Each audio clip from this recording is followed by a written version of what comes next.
All right, guys, my special guest tonight is Dan Cohen. He's a journalist and a filmmaker.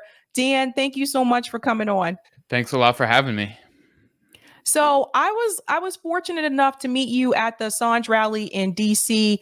Really love your work, particularly your work that you've been doing about Haiti. We have been focusing more about that on this channel because I feel like a lot of people just don't know like what's going on over there. I want to get your opinion about what just recently came out in reference to the U.S. government and Haiti. Now, this came from the Miami Herald, and they announced exclusive U.S. will support sending multinational rapid action force to Haiti. And I'm just going to read this first paragraph here. The United States has drafted a UN Security Council resolution that will encourage the immediate deployment of a multinational rapid action force to Haiti to address the nation's worst security and health crisis in decades. Now, that's according to a copy of the resolution obtained by McClatchy and the Miami Herald. Dan, this is interesting because I feel like when I did see you at this Assange protest, I did ask you, do you think that the United States government is going to use the protests that are happening in Haiti as an excuse to intervene? And here we are. Yeah, exactly. I mean, so the U.S. is completely ignoring the popular nature of the protest, the fact that Haitian masses have come out to protest against the puppet of regime of de facto Prime Minister Ariel Henry, who was appointed by the U.S. a couple of weeks and the core group a couple of weeks after the assassination in July 2021 of President Jovenel Moise, and he's ruled ever since. And there's never been any kind of vote. It's totally against the Haitian Constitution for him to be able to do what he's doing, and not only does he have no mandate, he's now asking for foreign military intervention, which again he just does not have the power to do. So it's completely illegal according to Haitian law. But in the American rules-based order, anything goes. So it's kind of just the wild, wild west. So the protests that the U.S. is completely ignoring, and just calling gangs. They're saying it's gang violence. It's gangs that are running these protests. And the fact is, the U.S. is the U.S. isn't just going to doesn't want to just support a multinational force. This is the U.S.'s idea completely. The U.S. is the country that put it forth at the UN Security Council. And yesterday there was a good debate between in the UN that was really informative. Basically, the U.S. Wants it to happen. Russia and China are opposed, which I'm thankful for, that Russia and China are not what they were 20 years ago, willing to more or less go along with U.S. plots, and so it doesn't look like there's going to be a military intervention through the United Nations. But what the U.S. is actually trying to do, if you read the document put forward by Secretary General Antonio Guterres, is they list two options that they're trying to get the UN Security Council to approve, and they're totally bananas. The first one is that Ariel Henry and the UN agree on sending a team of basically military and police advisors from a UN member state. So not through the Security Council, but just like they just deputize whether, Canada or whichever country. Canada is the one they want to use. And then Canada just sends in some kind of force to assist the Haitian National Police in basically putting down the protests. And in particular, a guy named Jimmy Barbecue Cherizier, who we can talk about. So, and then the other option that this UN document lists is that the UN Security Council basically outsources this like a strike force. So then, like, Canada would send an actual some kind of like special ops squad, elite military squad, to carry out basically assassinations of the shantytown leaders that are in this uprising in Haiti. So that's what the U.S. and Antonio Guterres, who's the head of, the Secretary General of the UN, and sadly Mexico is going along with. They're trying to push this through the UN, but I do not think it's going to succeed. This is crazy. It's crazy. I do want to bring up this part here about Jimmy Barbecue, because I know you did talk about him when we were at the Assange protest. So I do want to go ahead and share this as well, because this is another story where I feel like the U.S. government, the narrative around this particular individual and through mainstream media has not been portrayed in the way I saw, like the trailer, or actually the first episode for your show that you've been working on as well. And I got to tell you, it was very different from what I've seen. So thank you so much for doing that. But can you tell everyone who's watching, what is this issue here with Jimmy, who they also call Barbecue in Haiti? Right. So Jimmy Barbecue Cherizier is his name. His nickname is Barbecue. And if you watch mainstream media, if you watch Vice, then they say it's because he likes to burn people alive. But the reality is, it's because growing up in his neighborhood in Port-au-Prince, there were a bunch of other kids named Jimmy, and his mother happened to be she sold grilled meats on the street to survive, to provide for her family. So they nicknamed him Barbecue. Um, so um, so he's widely known as Barbecue, which it's kind of an interesting name, and you're not sure if it's like supposed to make you like scared or if it's kind of fun or what. But the media has really run with it. It's just his nickname since he was a kid. So the question, who is Jimmy Barbecue Cherizier? This is the guy that the State Department, the U.S. mission to the UN has been talking about repeatedly. If you watch, any of the kind of news media, and he is the leader of a group called the Revolutionary Forces of the G9 Family and Allies, and this group is basically a federation of armed groups, neighborhood self-defense groups that have come together to combat crime, and has actually made incredible strides in Port-au-Prince. They're an anti-crime armed federation that also have they believe in revolution, and they also have social revolutionary programs in their neighborhoods. They provide food, they provide clean water, they clean the streets, they have education for children and activities. Not unlike, the obvious parallel in the United States is the Black Panthers. And, Yep. we know how the U.S., what its approach to the Black Panthers was. So this is the very same approach that the U.S. is taking to Jimmy Cherizier, Barbecue, and his group, the G9. There has been an incredible disinformation campaign waged by the U.S. government and all the kind of U.S. regime allied media through the National Endowment for Democracy and so-called human rights groups that it funds. And this whole disinformation campaign has basically created this image of Cherizier as a monster who, if you want, like I said, on Vice, likes to burn people alive, likes to murder people, and and they say that he's carried out basically three main massacres. They allege.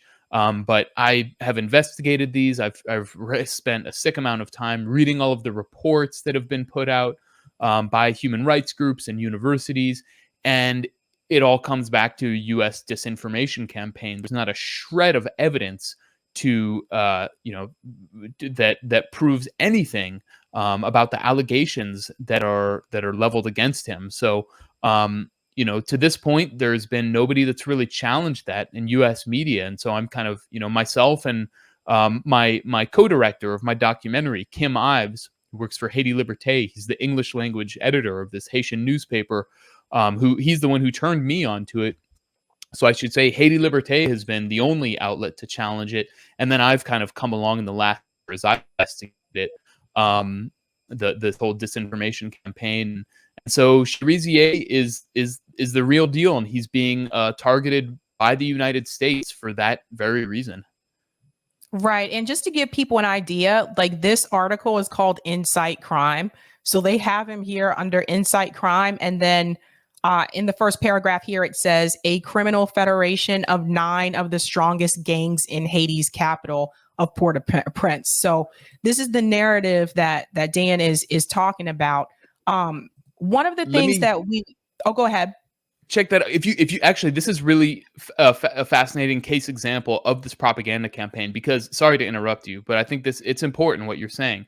Insight Crime is funded by USAID, United States Agency for International Development. That's one of its main funders, and it's also funded by George Soros's Open Society Foundation. So it's basically just a propaganda organ. This is part and parcel of Cherizier. So probably when you Googled him, this is like one of the first things that came up, and it's a profile of him, and right. So if you scroll down a little bit, check this out. Let me show you to that paragraph. Okay, that second paragraph. Cherizier has collaborated with the ruling Haitian Tête Calais party. That's the PHTK. That's the party of Ariel Henry and former President Jovenel Moïse, who was assassinated last year. That is a total canard. There is no evidence of that, and that's what the opposition claims, that he's a tool of the government, which is like the stupidest thing possible when you start to actually investigate it. It's like the Trump-Russia, conspiracy theory that was, painfully stupid, but promoted by every single, Western media outlet, basically. So it's like you had to combat it, no matter how asinine. And so that's like the charge against him. And then, calling for revolution in June 2021, as if that's some kind of bad thing to have a revolution in Haiti, the most impoverished country in the Western hemisphere that, the US just treats like a little piggy bank to exploit. So, it's just remarkable, the propaganda in this, but I thought that was just a perfect little, like, kind of case in point of what I was talking about. So sorry, I don't want to interrupt you. Go ahead, Sabrina. Oh, no worries. No, see, this is why it's important to know who's funding these outlets. This is why, like, my audience will tell you, I'm always talking about the money, like follow the money. This is why that's important to know, because literally when I Googled him, this was the first article that appeared. Yeah, exactly. And it's almost impossible to find anything that's like that gives him a fair shake.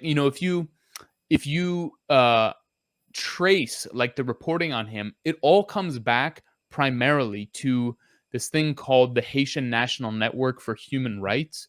It's a supposed human rights organization that's funded by the National Endowment for Democracy, which is a CIA cutout, as well as also funded by Open Society, and then also the American Jewish World Service, which I can tell you as a representative of Jews, we don't have anything to do with that. No, but the American Jewish World Service is just like some giant foundation funded first and foremost by Eric Schmidt, the former CEO of Google, who's like a total diehard neocon. So what does that have to do with like Jewish values or something? I don't know, but they fund this total disinformation shop. It's like a wolf in sheep's clothing, dressed up as a human rights outlet, a human rights organization, and they just create disinformation and smear Cherizier or smear whoever they need to, and they've been doing it for decades. And so they created this narrative of Cherizier carrying out massacres in order to basically prepare the Western audiences, prepare us for a eventual U.S. intervention in Haiti to take them out and put down this popular uprising. And so it's pretty, relatively successful, considering very few people know how to like properly combat this kind of disinformation. And the R&D, the Haitian National Network for Human Rights, its acronym is the RNDDH. That's what it's known as in Haiti as. Its leader, the guy who heads it, is named Pierre Esperance. He was a key figure in the 2004 coup against Aristide. against President Jean-Bertrand Aristide, the most popular president in Haitian history. And Pierre Esperance fabricated a massacre, the story of a massacre, in order to pave the way for U.S. intervention, and he used it to round up members of the Aristide government, and then they also, rounded up and killed thousands of Aristide supporters. And so now it's the same exact guy in another human rights organization, because he basically got chased out of the other one because he was such a liar, and he's doing the exact same thing. And people just, this history is just kind of not known, because people don't know that much about Haiti. And I've only learned it in the last, 15 months since I dove into this documentary project. But, that's what's going on. It's just a straight up disinformation apparatus, demonizing this guy Barbecue in order to pave the way for U.S. Marines or U.S. proxy to go in and do the hit job. Yes, and to go along with what Dan said here, Friendly Neighborhood Conrad actually shared this tweet here in reference to that same topic. In 2004, U.S. military forces abducted Haitian President Jean-Bertrand Aristide and forced him out of the country as part of a coup, which included a U.S. UN occupation and the killing and disappearance of 8,000 of Aristide's supporters. And here's a picture here. I'm going to make this a little smaller so you can see. So it just, how many of us know about this or knew about this? Exactly. So, yeah, the U.S. the U.S. and UN occupations were absolute heinous crimes against Haitians, and now the U.S. wants to deploy that again. They called them UN peacekeepers, which is just an incredible. It's like humanitarian intervention. It's a total euphemism for something horrible. And actually, the head of the UN mission, Helen Lalim, the UN mission in Haiti, it's called BINU, which advises the government, and she's a longtime State Department official. Helen Lalim the other day says Haitian gangs are raping women, so we have to go in and protect the women. They're saying the same thing in Ukraine right now, that the Russians are raping people, so raping Ukrainians, so we have to send them more weapons. But the real sick irony, well, for one thing, of course, we saw that in 2011 in Libya. There were accusations that Muammar Gaddafi was giving Black African mercenaries Viagra to rape people, and that was a complete lie, and a straight up racist lie at that. It was completely disproven, and CNN and Al Jazeera ran that, and then it went all the way to Samantha Power and Hillary Clinton and Susan Rice, all ran that disgusting racist lie. And then in Haiti, so we've seen this disinformation before. In Haiti, the UN so-called peacekeepers ran what in the media are called child sex trafficking rings. Now that's like a nice way of saying raping children. And there were hundreds and hundreds of them involved, and they were never punished. There were Pakistanis, there were Chileans, there were Brazilians raping Haitian children. And there were very few that were ever punished. Hundreds of them got away with it. And the UN now is saying, oh, the Haitians are raping each other again, so we have to send in our peacekeepers who, were raping Haitian children up until basically a few years ago.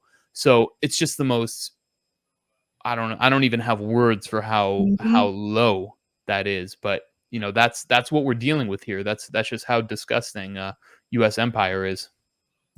It's crazy. And it's like that excuse too, with the protecting the women and the children. They use that excuse for Afghanistan too. Exactly. Yeah. That's like kind of the neoliberal thing since the 70s, is like, it's about, women and children and that kind of thing, instead of like, then you don't have to have a class analysis, it's totally weaponized. Like, obviously we need, women and children should be protected. So should men and boys and elderly and everybody, but they use it to, they can just create these allegations that the gangs are raping people. And the truth is that there actually are real gangs in Haiti, which I generally avoid the term gangs because it's so pejorative and it's like loaded, but I mean, what it really means is like criminal armed groups, right? Mhm. Who are extorting people, kidnapping for money, raping, whatever it is, those kinds of things. There are real criminal elements. Those are the people that Cherizier is fighting. Those are his actual enemies, because those gangs operate on behalf of all the U.S. tied oligarchs. Um, and, like today, for example, there's a prominent gang leader named Izo, who is an enemy of Cherizier, of barbecue, and he killed in cold blood, just straight up murdered a police inspector today. And what is the U.S. saying about that? Okay, or how about there's another group called the 400 Mauzo, which maybe people remember last year. This group kidnapped 17 missionaries, 16 from the U.S., Mhm. one from Canada. The U.S. doesn't say anything about the 400 Mauzo in these UN in this UN document or any of this stuff. All they talk about is Cherizier. Again, that's a group. The 400 Mauzo fights against the G9. Um, I can give a few examples. The US says, "Oh, we got to stop the gangs. We got to stop the gangs." But they conflate the criminals with the anti-criminals, like the anti-crime federation, because they want to take out the anti-crime federation. And the other ones serve its purposes because it keeps Haiti destabilized, and it keeps people scared and in fear, and the diaspora of Haitians from being able to invest in their country, and that they want to see improve.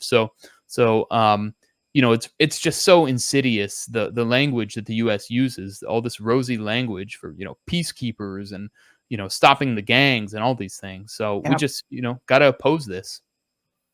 So one thing I noticed too, in reference to the protests, like people were saying, "Oh, look at them!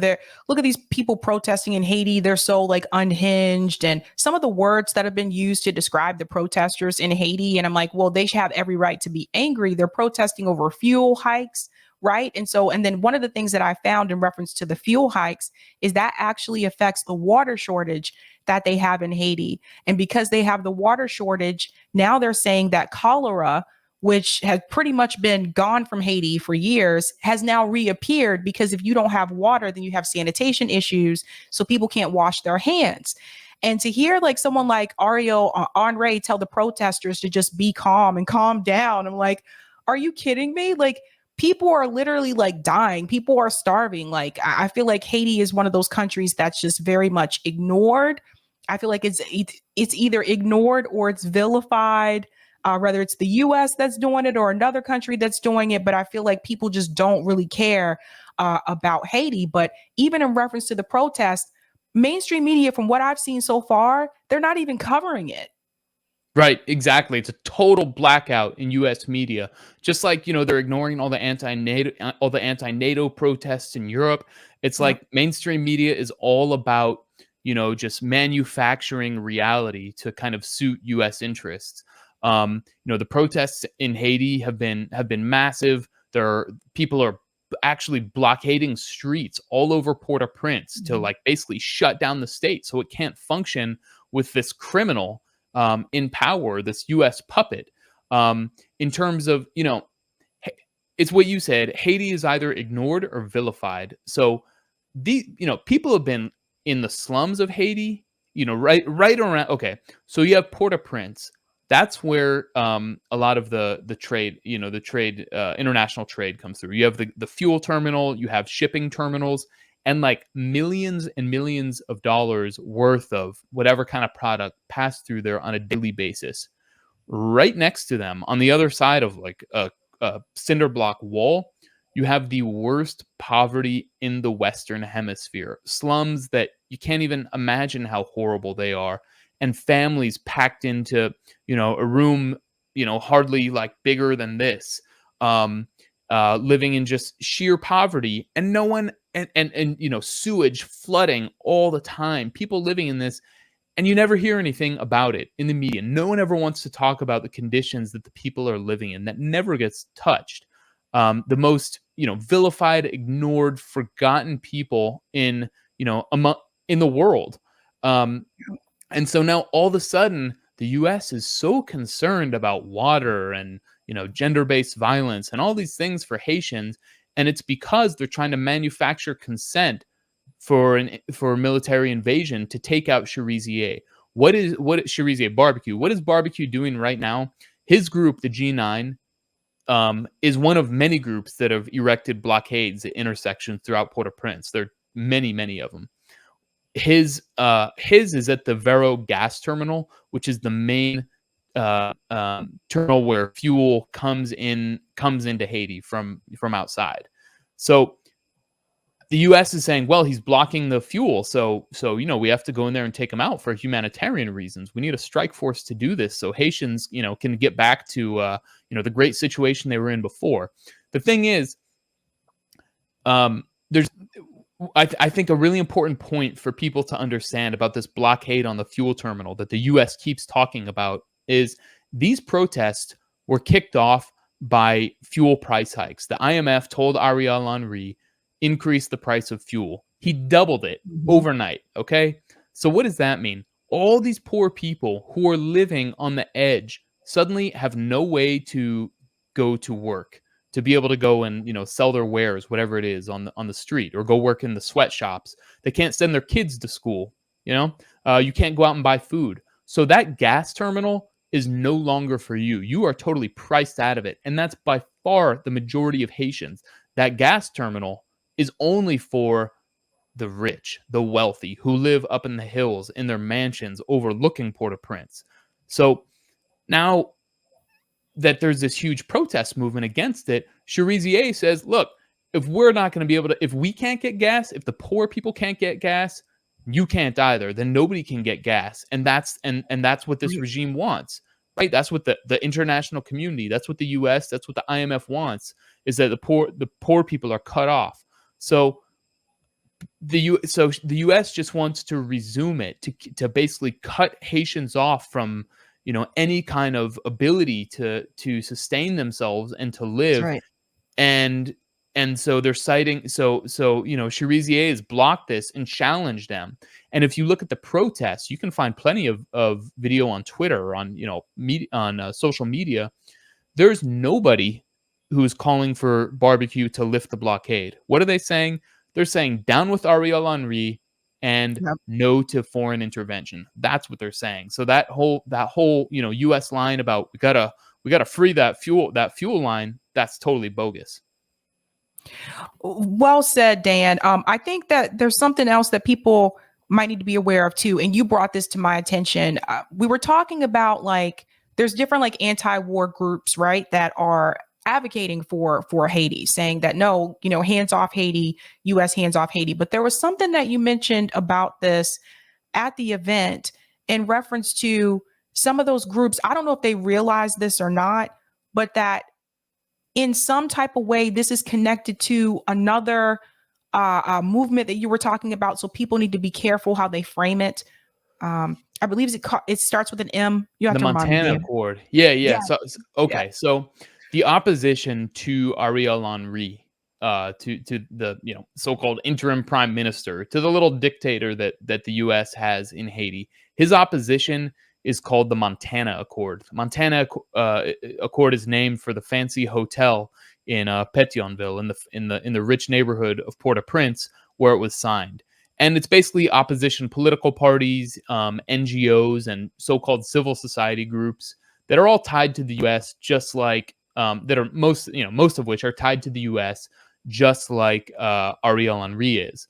The problem with Ariel Henry for the U.S. is that he is totally reviled by essentially all Haitians. They see him as the blatant dictator installed by the U.S. that he is. He was never elected, so he's really a liability for the U.S. to be able to, have its beneficial, empire that, oh, we're actually trying to help you. We're going to help you by taking out, this bad guy barbecue who's blocking the fuel. We need to have our humanitarian intervention. But it just looks too bad. It's too blatant with Ariel Henry in power. So what the U.S. is doing is they've been putting Ariel Henry is kind of expired. So what they've been trying to do is actually get Ariel Henry and this Montana group to make an agreement hold elections and that kind of thing, get on with the process. They haven't been able to.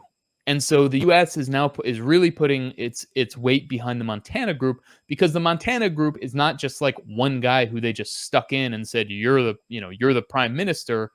It's a Right. bunch of people. They can say we have consensus and we are Haitian led. But of course, who are these Haitians that the U.S. has basically selected? Well, the leader of the Montana group, her name is Magali Como Denis. And Magali Como Denis, just like Ariel Henry, the interim prime minister, both of them were very, very heavily involved in the 2004 coup against President Aristide, this coup that the U.S. orchestrated. So the leader of the opposition and the prime minister, they're trying to kind of like either get to make an agreement or to push out. Both of them are straight up puppets of the U.S., and they both want to take out Jimmy Barbecue Cherizier and the G9 and put down this popular movement.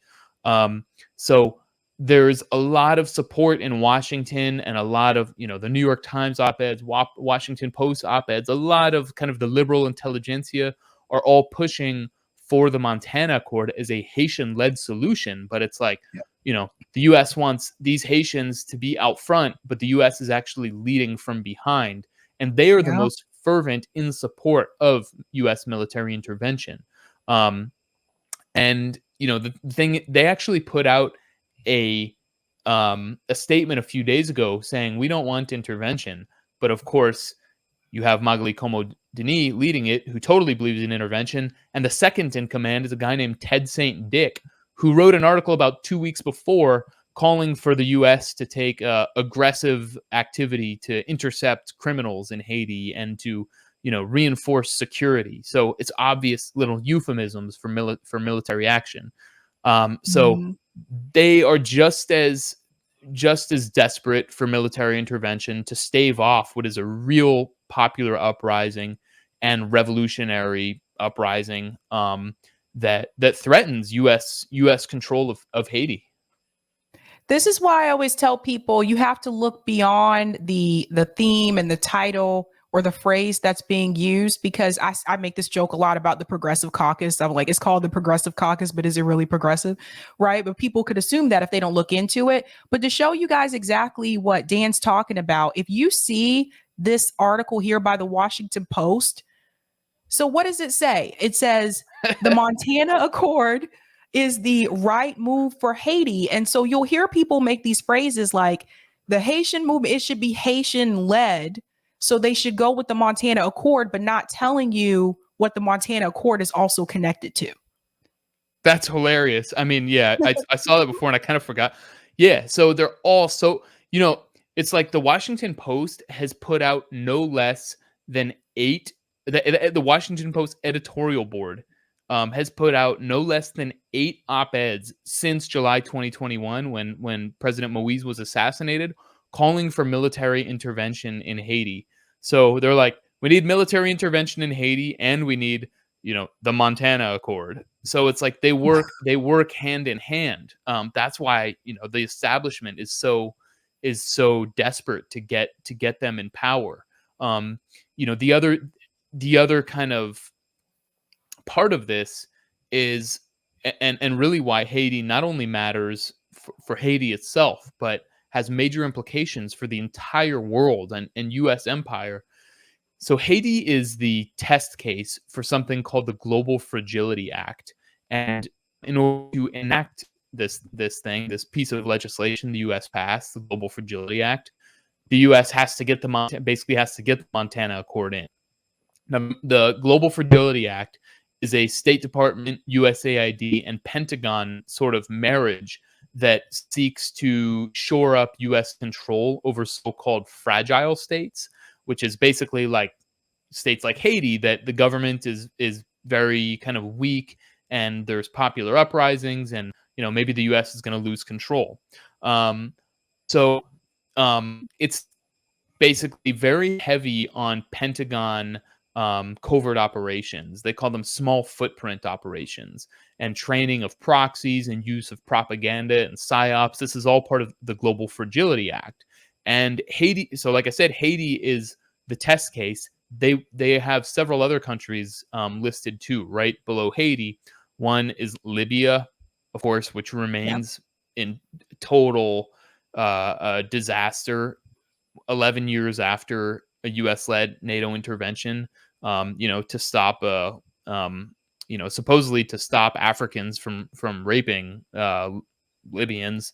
And then, so you have Libya, you have Papua New Guinea, which I really don't know the the geopolitical situation there, and then several countries in West Africa, Ghana, Togo, Mozambique is one of them, and then there's like one or two more, but so the U.S. wants to basically take this State Department USAID and heavily militarized Pentagon strategy, and test it on these different places. And Hmm. if you look at history, Haiti has always been the vanguard. It is the country that it was the first slave revolt to succeed and create a nation. Which I mean, a lot of people know that. It started the Yep. it started the collapse of chattel slavery and European colonialism. I mean, it was the first in so many ways. And then in 1990, when 1991, when or 1990, I believe, when Aristide was elected, that was the first of the pink tide in Latin America. Afterwards you saw Kirchner in Argentina and Hugo Chavez and Evo Morales. The first one Mhm. was Aristide in Haiti, and now so Haiti has very much led the way in progressive change throughout in the hemisphere and world, and Mhm. at the same time it's also punished the most severely for that role. So that's why you see Haiti in the role that Haiti in the condition that it is today, and it's being subjected. It's like a laboratory for U.S. empire, that's going to be kind of used all over the world. So that's another major significance of what's happening in Haiti right now. Do you think that some of the groups, some of the anti-war groups that are saying, this should be Haitian led, do you think they know about the connection between like the Montana Accords, or do you think maybe they're in the dark?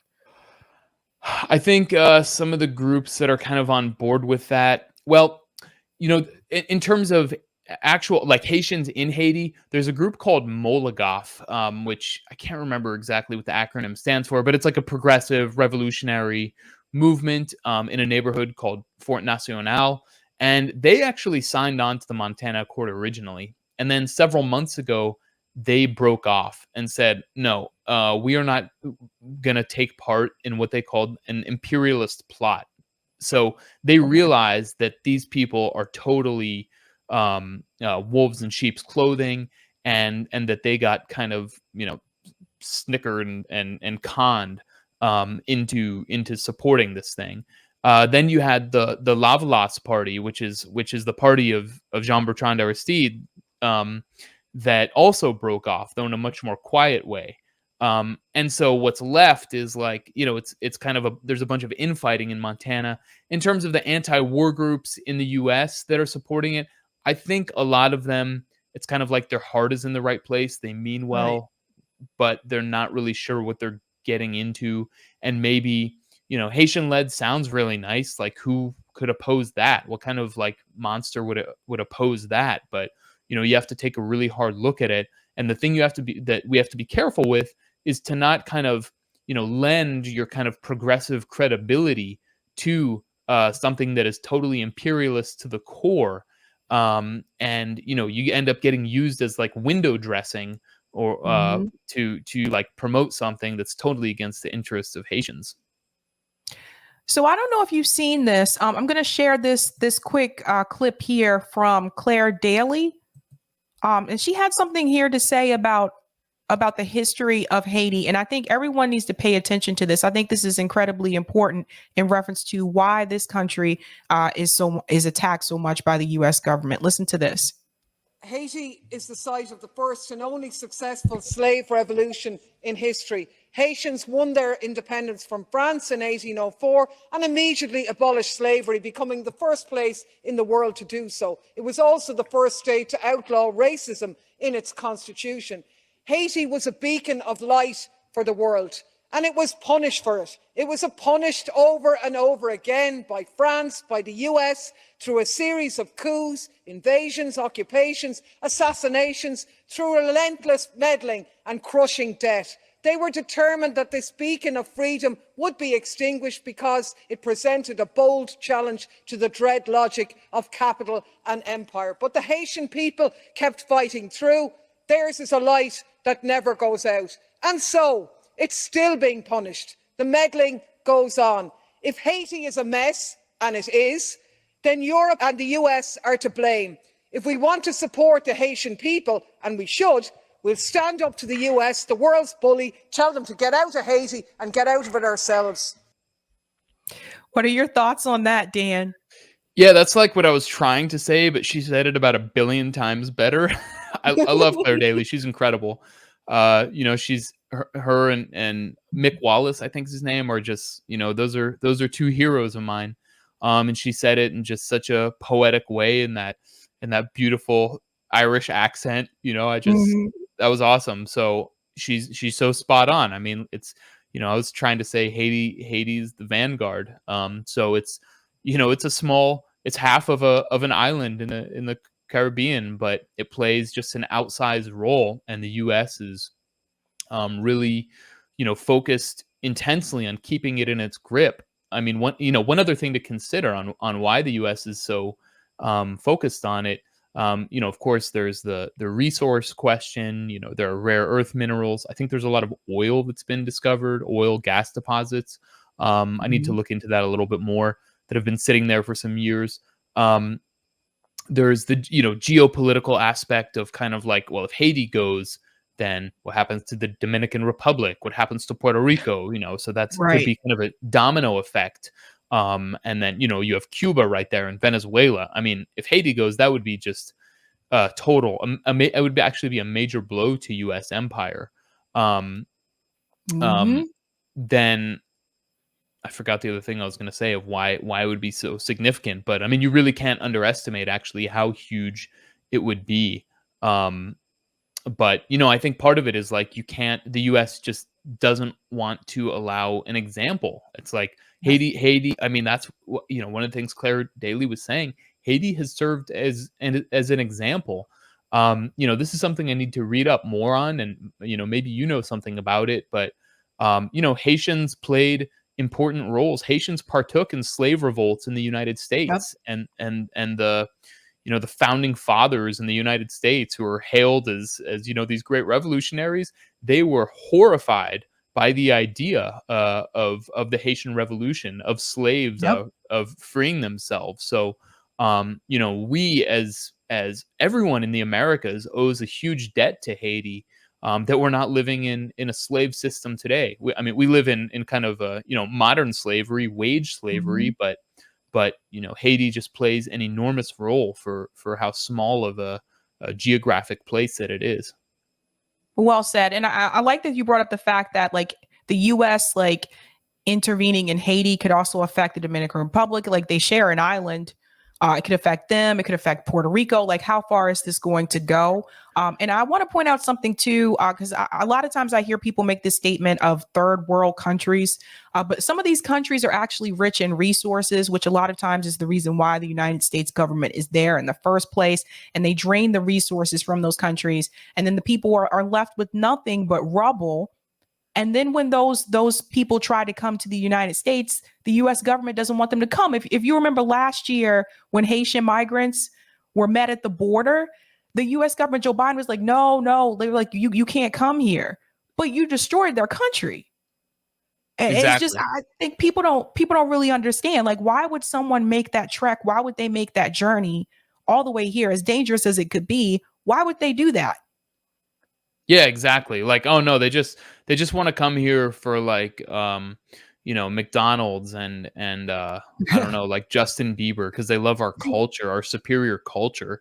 Yeah, I mean, this is the case not only in Haiti, but through so much of the global South, as migration is triggered by destabilization, by coups, by neoliberalism, and Haiti is just such a perfect example of that. That it's a beautiful country.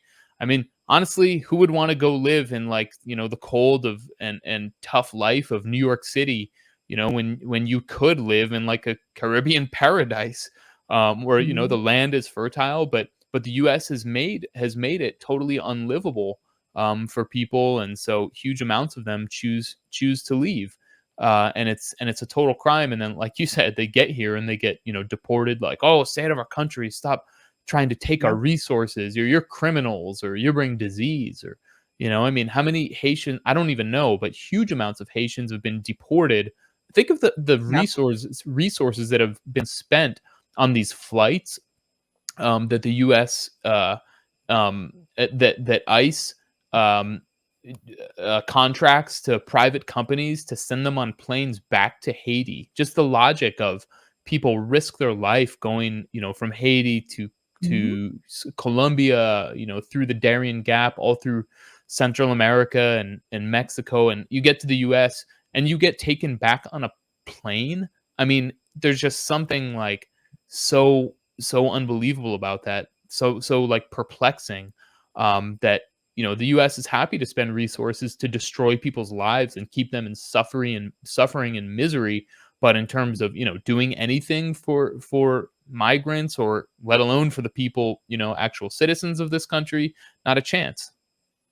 What was the reception like when you were there, Dan? And I don't know how much you're able to talk about like your documentary, your project you're working on. I know some of that is probably Yeah, no, we still can talk about it. It's okay. all good. Okay. Yeah, I didn't want to definitely. spill the beans if I'm not supposed to, but No, no, no. what was the reception like for you when you were there? Because for those who don't know, Dan was there. He was filming a documentary in Haiti. Like, for example, like, do most of the people there that you meet, did they speak English or did you need like a translator? What was it like, the experience? Yeah, I mean, most Haitians don't speak English. They speak Creole, of course. And I definitely needed a translator for, I mean, aside from, at like our little hotel and that kind of thing. When Mhm. you go and talk to the masses, definitely you got to have a translator.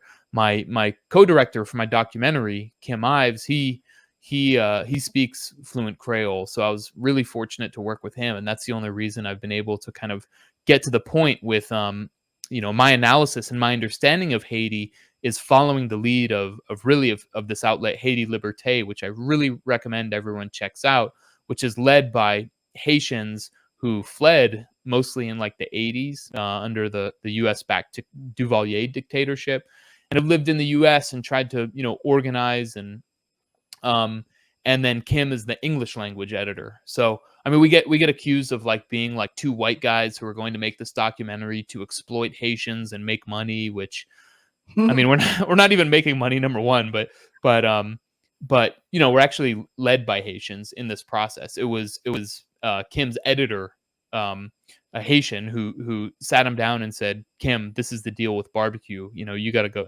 fly down there and check it out. And so Kim went and interviewed him. But so the documentary, project is called Another Vision, and that's the name of the social revolutionary program that the G9 has, of like feeding people and providing them water and that kind of thing. So we Mhm. borrowed that name for the documentary, and it is basically shows the background of what the G9 is, who Jimmy Cherizier is, who barbecue is. Um, what are they doing? How did they come to be? How did this group form? It shows, and maybe most importantly, it deconstructs the entire disinformation campaign being waged by Washington and its cutouts, and like CIA cutouts against barbecue in order to pave the way for this um, intervention that the U.S. is trying to carry out. Yeah, for those who aren't aware, I actually got to see the first episode when we were at this Assange event. They did like a private, premiere announcement of it, and after that episode, I was like, "Holy crap!" I was like, and that's only the first episode because there was so much information packed into that one episode, and I was just like, "Wow, I didn't know any of this, any of that information that was presented." Yeah, I mean, it's the first episode, I will say, is the most challenging to watch because it is like a fire hydrant of information just coming at you. But if you can get through the first episode, the second and third are like they're easier to watch. But we had to just cut through the disinformation first. Right. So yeah, I mean, we're trying to get it, we're like in a sprint, full on sprint to get this thing finished and publish it hopefully next week. I wish I had a release date, but I'm fairly confident it will be next week. But yeah, it's 3 episodes, a total of 2.5 hours, and it really just shows the whole backstory of what's happening in Haiti at this very moment. Okay, Dan, sorry, I clicked on something and it got stuck. Okay, there we go. For the documentary, when it's published, where is it going to be published? That's the other thing we're trying to figure out right now. We're in talks with a couple of different outlets who one of them will end up publishing it. So I'm still not even sure. It's all like going down to the wire.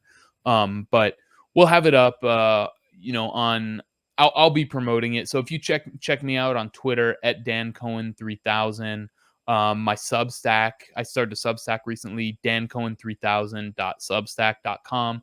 You can see a report I did, a video report that kind of describes some of what I talked about in the interview about the Global Fragility Act, the Montana Accord, and this is September 28th. I published that report, and I reported that U.S. intervention in Haiti is imminent, and now the U.S. is calling for it straight up. So I'm going to pat myself on the back and say I was ahead of the curve on that one, if I can, if that's all right. But yeah, just keep an eye on my social media at Dan Cohen 3000, and then I've actually founded a new outlet called Uncaptured Media, and I'll be rolling that out. So just I'll have a site up soon. So just keep an eye on social media, and I'll have it out, and be glad to do interviews, however you want to do it. Awesome. Dan, thanks so much for coming on and educating all of us tonight. My pleasure. Thanks a lot for having me. Bye. Bye.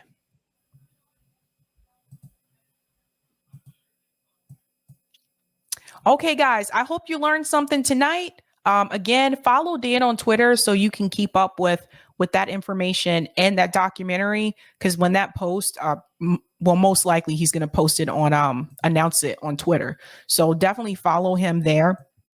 But definitely he's doing great work. Like I said, I got the chance to meet him in person. So it was great. It was great. Gonna go ahead and shout out some comments here. Natalie, it's still unfathomable to me that the Haitians had to pay France after they won their freedom. Desert Mantis, thanks Sabby and Dan for educating people on what is really happening in Haiti.